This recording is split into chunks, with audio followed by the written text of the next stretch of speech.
I prepared some notes, but I've been looking at your questions, and they're so good.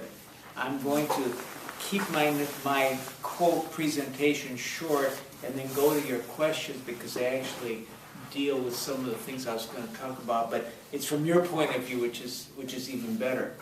I just want to say a little bit about the Greek studio system, which some of these questions touch on. Greek film history is as tortured as Greek history is concerned. Film got started very slowly in Greece.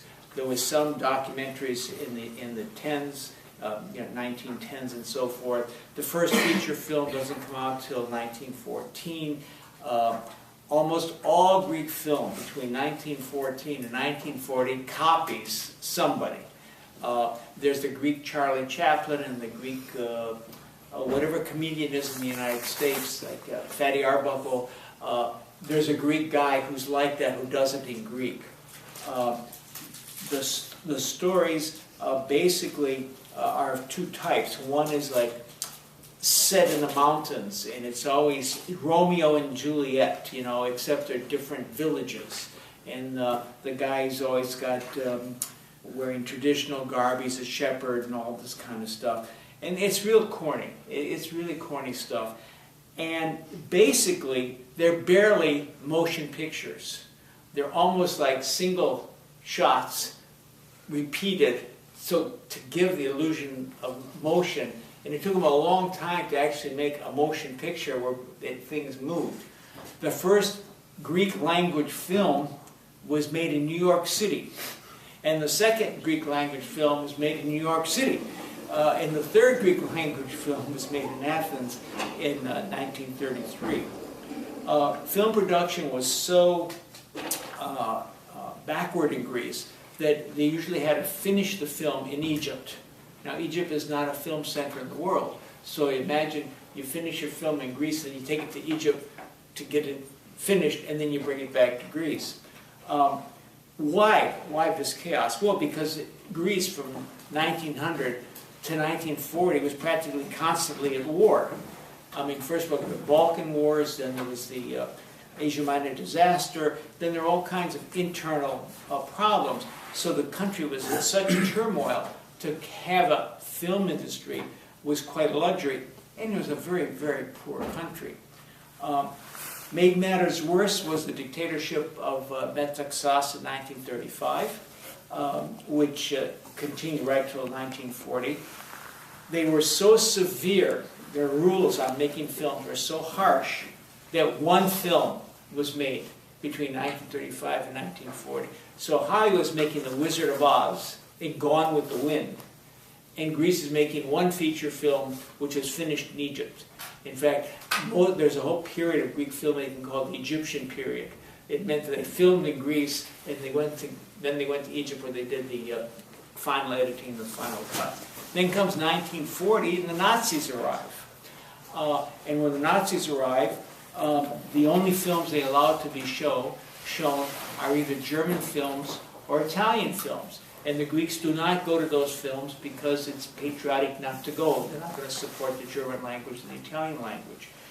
And finally, there have been this, if you read that cinematology, you'll see people were trying to make a Greek film industry. Finally, one person got together, and they did get a film out in 1943. And they showed it in Athens. And the Greeks turned out as an act of resistance. Suddenly, nobody would go to the German movies, but when the Greek movie came on, they all went to the Greek movie. And then you say, well, gee, the guy who did this, he must have been collaborating with the Nazis. No, he was actually arrested shortly after the film was released because he was working for the resistance, and he was scheduled to be executed, and he was only able to survive because the end of the war came, and they didn't get a chance to execute him. And that was Phonos. And then in 1950, then comes the Civil War, which is another dramatic period.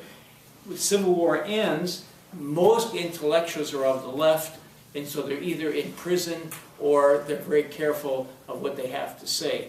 And even if you were the son or daughter of a leftist, you could not function in Greece. So Kostas Gavras couldn't drive a car. He couldn't get a driver's license because his father had been in the resistance. So he went to Paris, and one of our greatest Greek film directors is a French director. But Finos started this thing called Finos Films, and it was modeled on the American studio system, which meant that in this studio you had a director, 4 or 5 directors, 4 or 5 scriptwriters, 4 or 5 actors and actresses, 4 or 5 cinematographers, and so on. And all of them worked on films together. So when you see a film in Greece, you see, oh, all those characters, I've seen them before in the same film because they belong to the same studio.